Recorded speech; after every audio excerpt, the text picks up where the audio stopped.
All right, Patriots fans, buckle up because we've got some seriously exciting rookie news coming straight out of New England. You know how it is on this channel, we love diving deep into everything happening with the team, especially when it comes to our young talents trying to make a name for themselves. And today, the spotlight is shining bright on none other than Kyle Williams. This guy has been making waves all off-season, and now the buzz is getting even louder. So here's the thing. Every year, there's that one rookie that just captures everyone's attention before the regular season even starts. For the Patriots, that guy right now is Kyle Williams. The hype surrounding him is absolutely real. Reports coming out of OTA letters and minicamp have been full of praise for what this kid is doing on the field. And it's not just your typical, oh, he's looking decent for a rookie. No, people are talking about him like he's already playing at a level beyond what anyone expected for a third-round pick. And let me just say this, how in the world did Kyle Williams fall all the way to the third round? I mean, it's still mind-blowing. This guy's tape at Washington State and even before that at UNLV showed flashes of elite-level potential. His vertical speed, absolutely electric. The ability to take the top off a defense, check. Route running, sharp. Hands, reliable. And here's the kicker, he's versatile enough to line up at all three wide receiver positions. That's the kind of flexibility coaches dream about when drawing up their offensive schemes, especially in a system like Josh McDaniels, where moving pieces around and creating mismatches is a core part of the game plan. Now, I get it. Some people out there are probably saying, okay, slow down with the hype. Let's see the guy play a real game first. And honestly, I don't disagree. We've seen plenty of rookies shine in shorts and helmets during the summer, only to disappear when the pads come on in the fall. But here's what's different with Kyle Williams. This isn't just fan hype. Coaches are noticing. Teammates are talking. Reporters on the ground are seeing it firsthand. Every practice, every rep. He's showing that he belongs. And when you consistently hear positive things from people who don't throw around compliments lightly, you start to believe there's something special here. And it's not like he's going to be doing it alone. The Patriots' wide receiver room is shaping up to be really interesting this year. You've got Pop Douglas entering his third season, after leading the team in receiving yards last year. Then, of course, there's Stefon Diggs, the new veteran presence who brings instant credibility and playmaking ability. Kendrick Bourne is still in the mix, bringing his usual energy and reliability. Plus, Mac Hollins adds another experienced target for the quarterback. When you surround a young guy like Kyle Williams with that much veteran leadership and experience, it only raises his ceiling. It creates an environment where he can learn, develop, and grow without the pressure of having to be the number one guy from day one. And speaking of leadership, one thing that really stood out this past week was something Kyle Williams said during an interview about living and playing in the New England area. The interviewer asked him how he's adjusting to Boston, and without hesitation, Kyle said, "Man, everywhere I go, it's Celtics this, Patriots that. People here love their sports. And let me tell you, that's so true. Boston sports fans are built different. They live and breathe this stuff. It's not like playing in some of these other NFL cities where the fan base is lukewarm at best." And let me just throw this in here as a quick comparison. Take Jacksonville, for example. No shade to Jaguars fans, but let's be honest, the energy just isn't the same. People always joke about the swimming pool in their stadium. But come on, that's more of a gimmick than anything else. I mean, who really wants to be swimming during a football game anyway? And yeah, I'm sure there's a fair share of questionable stuff going on in that water. Hard pass for me. But back to Boston, Kyle gets it. He feels the passion from the fans, and he straight up said that it motivates him. His exact words were something like, "Because of that, I know I have to play hard.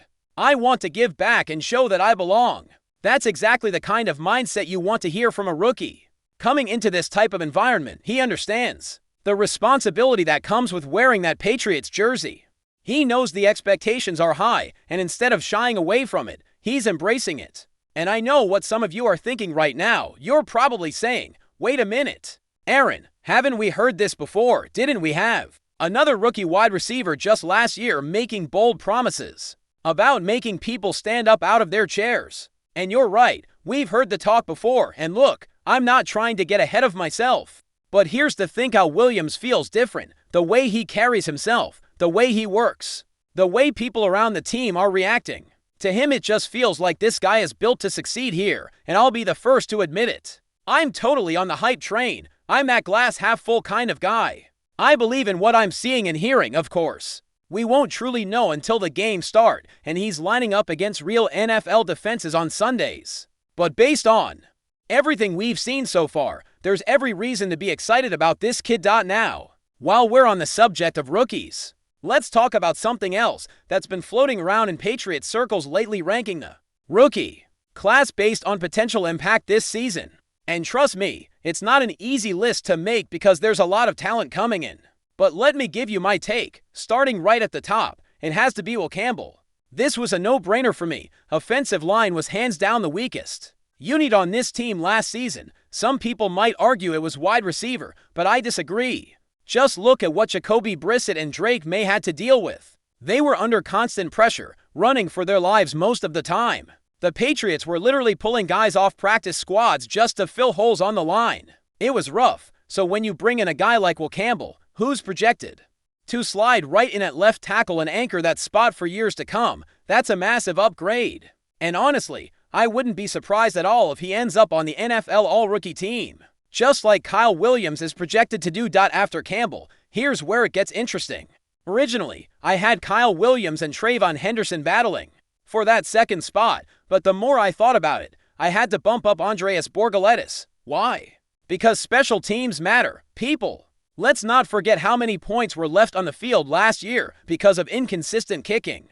Joey Sly had his moments, but he also had some real low points that cost the team in critical situations. If Borgaletis can step in and be that steady, reliable kicker, someone who nails field goals when it counts, that's going to have a huge impact on this team's ability to close out games and steal wins when the offense stalls. So yeah, I'm unapologetic about putting a kicker that high on the list. Winning in the NFL often comes down to just a few points here and there, and we've seen firsthand how much that can swing a season. So for me, Andreas comes in at number 2. Then at number 3, you know who it is, Kyle Williams. I've already said enough about him, but to sum it up again, I think he's going to be a problem for defenses in this Josh McDaniels offense. He's got the speed, the hands, the route running, and most importantly, the attitude. I'm not saying he's going to lead the team in receiving yards or targets. That's still Stefon Diggs' role, but I do think Kyle has a legit shot at finishing top 5 on the team in receiving yards this year. That's saying something for a rookie. Next up is Trayvon Henderson. Now, I don't think he's about to take the starting running back job away from Ramondre Stevenson anytime soon. Let's be realistic, but I do think he's going to carve out a significant role, especially as a pass catcher out of the backfield. Think about how valuable that is in today's NFL.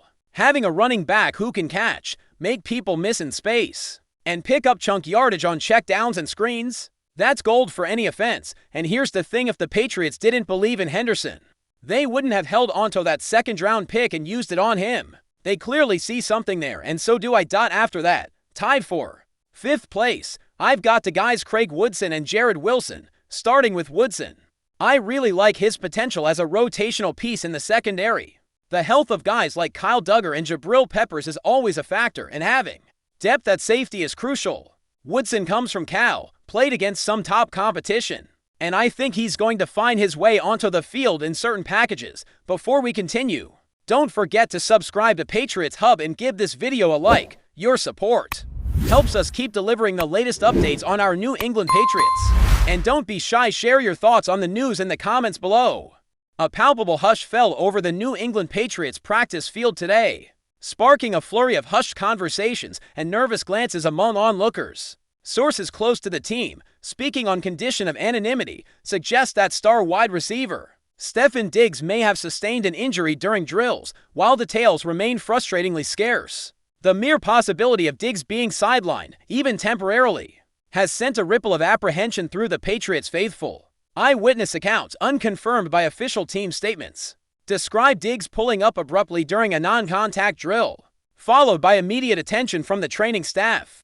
The exact nature and severity of the alleged injury are pure speculation at this point, but the mere mention of Diggs' name in the same breath as injury is enough to ignite a firestorm of anxiety. Could this be a minor tweak, a precautionary measure, or is there a more significant concern brewing in Foxborough that could impact the Patriots' offensive plans as the season approaches? The rumor mill is certainly churning, and fans will be eagerly awaiting any official word from the team, hoping these whispers remain just that, whispers.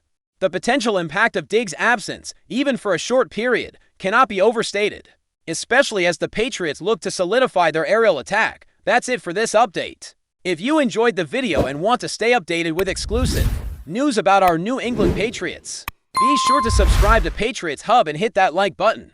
We can't wait to hear your thoughts in the comments. See you in the next video.